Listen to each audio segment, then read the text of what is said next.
this is kind of how it starts to develop. You know, you see, well, these girls are negotiating the domestic environment here and how to behave properly and how to share and all that and take turns. And so they're negotiating the hierarchy of authority. And if you're good at reciprocity, it's sometimes you're the authority and sometimes the other person is the authority. That's fair play, right? And so these boys are doing the same thing, and you see they're all smiling away.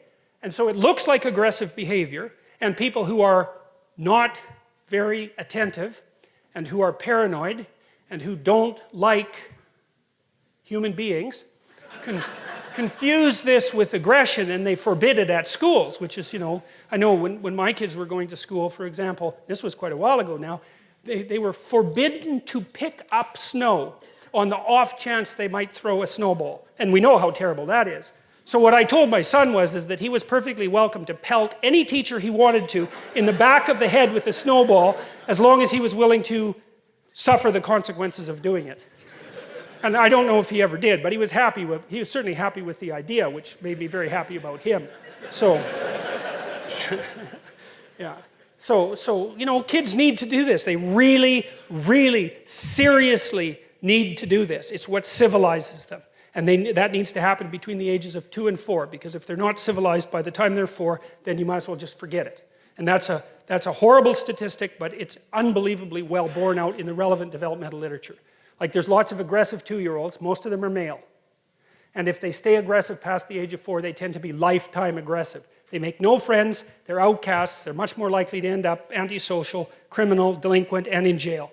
And so, your kids need to be socialized between the ages of 2 and 4. And that's particularly true for the more aggressive males. And most of the aggressive 2-year-olds are male. And that isn't socialization, by the way. So there's a more abstract representation of the same sort of thing. And I'm trying to make the case that the hierarchy of authority emerges out of a game-like matrix, an underlying game-like matrix. And that's one of the things that's so brilliant about Jean Piaget. He figured that out. It's so smart. And he was interested in the biological origin of morality. And he identified it, he traced the origin to play and the emergence of morality out of play. And it's so smart. I just can't believe how smart an idea that was. Because it's the bottom-up construction of morality. Now, Piaget was a constructionist, and to some degree a social constructionist. He underestimated the role of biology. But that doesn't invalidate his theory. It's really easy to put a biological underpinning underneath Piaget's theory. We know the biology well enough to do it quite nicely now.